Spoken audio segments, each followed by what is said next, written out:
मुझे तो इसने फोन किया था, तुमने फोन किया ना मुझे? हाँ सर, मैंने ही कॉल किया था। जो आपको बताया था वही सेम मैडम को बताया। अच्छा, क्या तुमने मुझे फोन किया? तुम एक काम करो, फौरन वहाँ पर जाओ और मुझे बताओ क्या चल रहा है। जी सर, जाओ। ये सब क्या चल रहा है फैक्ट्री में? ये एनिवर्सरी का केक, किसकी एनिवर्सरी आज मैम? ओ एक्चुअली किसी और की एनिवर्सरी है, मुझे उनके लिए केक भेजना था इसलिए। Oh do you need some help? नहीं आप प्लीज फैक्ट्री में जाइए, मैं ये कर लूंगी। इनफैक्ट मैं भी नहीं मैम, आप मत चलिए मैम, मैं जाके देखता हूँ ना पहले, अगर फिर भी कुछ लगता है तो I call you. Okay please जल्दी जाइए।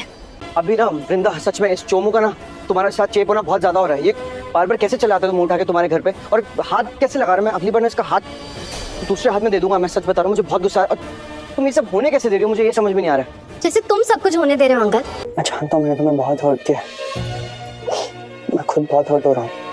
बता भी नहीं सकता क्या बीत रही मुझ पर अंदर ही अंदर। ये सब कैसे, क्या, क्यों? I'm really sorry वृंदा। क्या बोलूं मैं? आज हमारी स्टार थी और तुम्हारा और भारती का रोका। तुमने अभी भी वही कपड़े पहने हुए। वृंदा, सब होना लिखा है। मैम सॉरी, प्लीज माफ कर दो। मैंने सच में बहुत कोशिश की और मैं तुमसे कहता गया मैं ये रोका नहीं होने दूंगा। सच में गुस्सा तो मुझे इतना आ रहा है, मैंने सपने में भी नहीं सोचा था कि कभी यहाँ आने से पहले ये सब देखना होगा, ये सब हो जाएगा हमारे साथ। कुछ नहीं पता था। I'm sorry। प्लीज अभी अब कौन आया है? क्या जब आता हूँ कुछ ना कुछ तमाशे, अब कोई नया तमाशा हो। चुप जाओ, चुप हो।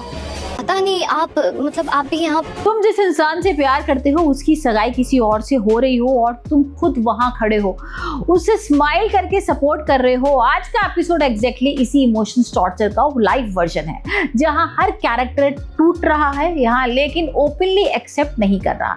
स्टोरी स्टार्ट होती है जब विक्रांत कैजुअली वृंदा को बताता है कि अंगद का रोका भारती के साथ फिक्स हो चुका है, और ये सुनते ही वृंदा अंदर से कंप्लीटली ब्रेक हो जाती है। लेकिन सबसे डेंजरस पार्ट ये है कि वो अपना पेन एक्सप्रेस भी नहीं कर पाती, बस चुपचाप अपने केबिन में जाकर रो देती है। और क्योंकि उसे समझ में नहीं आ रहा कि अब यहाँ सब कुछ इतना जल्दी कैसे चेंज हो गया है। रिश्तों के भी रूप बदलते के एपिसोड में आज हम देखेंगे बहुत बड़ा ट्विस्ट। यहाँ पर अंगद की कंडीशन भी उतनी ही मैसी है। वो फिजिकली रेडी है रोके के लिए, येलो कुर्ता पहनकर बैठा है, लेकिन मेंटली वो भाई यहाँ पर कंप्लीटली कोलैप्स हो चुका है। वो क्लियरली ये रोका स्टॉप करना चाहता है।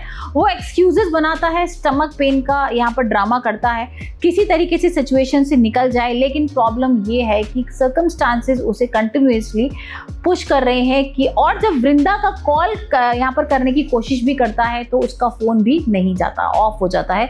और अब सबसे बड़ा ब्रेकडाउन ट्रिगर बन जाता है क्योंकि उसे फील होता है कि शायद वृंदा ने उसे कंप्लीटली कट ऑफ कर दिया है। खैर मीनवाइल भारती का कैरेक्टर यहाँ एक स्ट्रॉन्ग कंट्रोलर फोर्स बन जाता है, जो अंगद को फिजिकली भी रोक रहा है, यहाँ पर इमोशनली भी मैनिपुलेट कर रहा है। और जब भी अंगद एस्केप करने की कोशिश करता है वो उसे पकड़ लेती है और ड्रैग करती है, और इनडायरेक्टली उसे फोर्स करती है कि वो सिचुएशन एक्सेप्ट करे और जल्दी से सगाई कर ले। अब भाई सबके सामने यहाँ पर हैप्पीली फोर्स करके ये लोग हैप्पीनेस दिखा रहे हैं, लेकिन यहाँ पर सबसे टॉक्सिक एलिमेंट बन जाता है जब एंट्री होती है बिक्कू दादा की, जो पूरा सेटअप कंट्रोल कर रहा है, अरेंजमेंट्स मैनेज कर रहे हैं, सब कुछ को कन्विंस कर रहे हैं। यहाँ पर बिक्कू दादा नॉर्मल है, लेकिन असली ट्विस्ट तब आता है जब कोई स्पेशल आ रहा है और उस मूवमेंट पर सस्पेंस बिल्ड होता है।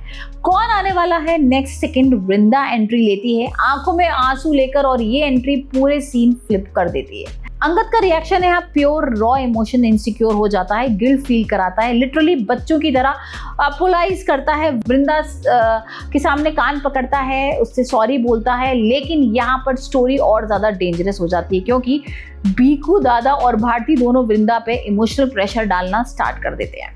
वो उसे कन्विंस करते हैं कि अंगद अकेला है, उसे फैमिली की जरूरत है और वृंदा ही उसका सपोर्ट सिस्टम है। मतलब इनडायरेक्टली वो वृंदा को ही फोर्स कर रहे हैं वो अपने ही प्यार की एंगेजमेंट कंप्लीट करवाए। और ये मूवमेंट ना सबसे पेनफुल होता है क्योंकि वृंदा के पास दो ऑप्शंस हैं, या तो वो सच बोल दे और सबको सच बता दे, या फिर सबका दिल तोड़ दे और चुप रह जाए। खैर यहाँ पर अब देखते हैं कि सेकंड ऑप्शन चूज करती है। विक्रांत भी यहाँ पर साइकोलॉजिकल पुश देता है, वृंदा को कन्विंस करता है, और अगर वो अंगद को सपोर्ट करेगी तो उसका करियर और रिलेशनशिप के लिए बेनिफिशियल होगा। मतलब पर्सनल इमोशंस को कंप्लीटली इग्नोर करके प्रोफेशनल डिसीजंस लेना ये एक बहुत बड़ा प्रेशर बन जाता है। अब यहाँ पर वृंदा और ज्यादा कंफ्यूज हो गई है और फाइनली वो डिसीजन ले लेती है। वो अंगद के साथ खड़ी होती है, सबके सामने अनाउंस करती है और वो उसके सपोर्ट में तो है लेकिन बाहर से वो स्ट्रॉन्ग है, अंदर से बहुत ज्यादा परेशान हो चुकी है। भारती इंस्टेंटली रिलीफ फील करती है और यहाँ पर जो गेम था उसके अगेंस्ट वो बढ़ रहा है और ये अंगद के लिए थोड़ा सा शॉकिंग हो जाता है। वृंदा उसे सपोर्ट क्यों कर रही है जबकि वो क्लियरली जानती है कि ये सब गलत है और यही कंफ्यूजन उसे मेंटली और डिस्टर्ब कर देता है। मीनवाइल बैकग्राउंड में लोग गॉसिप कर रहे हैं वृंदा और विक्रांत के बारे में, जो सिचुएशन को और ज्यादा मैसी बना रहा है। मतलब एक तरफ इमोशनल ब्रेकडाउन चल रहा है और दूसरी तरफ सोशल जजमेंट का प्रेशर। और एपिसोड का क्लाइमेक्स क्वाइटली हिट करता है जब वृंदा अपने आंसू छुपाती है और अंगद का रोका के लिए भेज देती है और ये मोमेंट एक साइलेंट हार्ट ब्रेक बन जाता है जहां कोई लाउड ड्रामा नहीं है लेकिन इम्पैक्ट बहुत हैवी है क्योंकि यहाँ प्यार हार गया है और मजबूरी जीत गई। और सबसे बड़ा सवाल अब ये है कि क्या अंगद ये रोका तोड़ पाएगा या फिर वृंदा का ये सेक्रीफाइस परमानेंटली उन दोनों की स्टोरी को खत्म कर देगा। क्योंकि अब जो भी होगा ना वो सिंपल ट्विस्ट नहीं होगा, वो एक इमोशनल एक्सप्लोजन होगा जो सब कुछ बदल देगा।